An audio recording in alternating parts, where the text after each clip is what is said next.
अभी सब्सक्राइब करें हमारे YouTube चैनल ईश्वर टीवी को और देखिए वीडियोस सबसे पहले। एक घर में एक वृद्धा माता थी। वो घर की ददिया सास लगती थी। उस वृद्धा माता की जो बहू थी और उसके पुत्र की बहू विवाह होके आया था, तो वृद्धा माता को घर का बचा हुआ अन्न खाने को दिया जाता था, और वो भी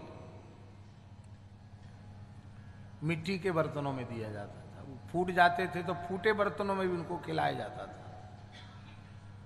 जब एकदम फूट जाता तो फेंक देते, फिर दूसरी हंडी रख दी जाती थी। बेचारी घर के किनारे फटे पुराने कपड़ों में लिपट कर जैसे तैसे रहती थी। थे संपन्न लोग। अब जब नई बहू आ गई लड़के की, तो ददिया सास की सेवा सास ने की। हमारी सास है ये, इसकी सेवा देख रेख तुम करना, अब हमको फुर्सत नहीं है। ठीक है।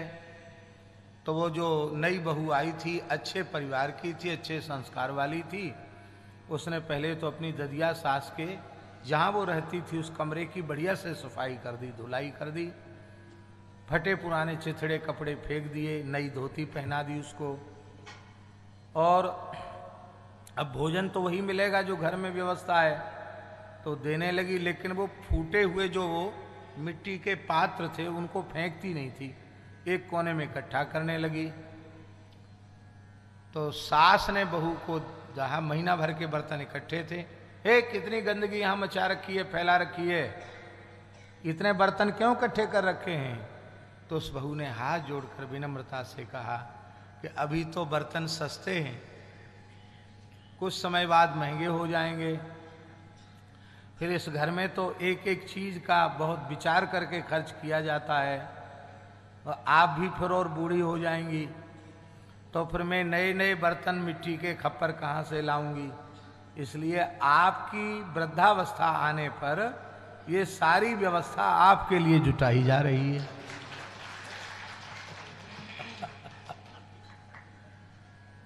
सोई सास की आंखों के सामने अंधेरा छा गया।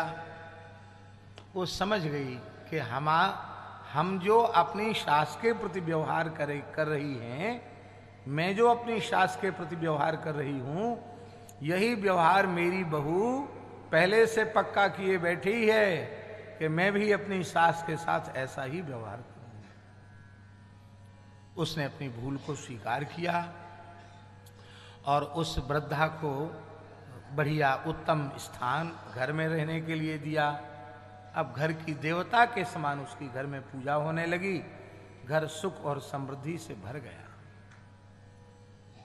ये कोई कहानी हमने पढ़ी थी, उस कहानी का सारांश हमने आपको बताया है। कहने का आशय यह है, अपनी संतान को शिक्षित करने के लिए, मातृ पितृ भक्ति के संस्कार देने के लिए पहले आप स्वयं अपने वृद्ध पिता माता की सेवा करें, उनकी आज्ञा का पालन करें।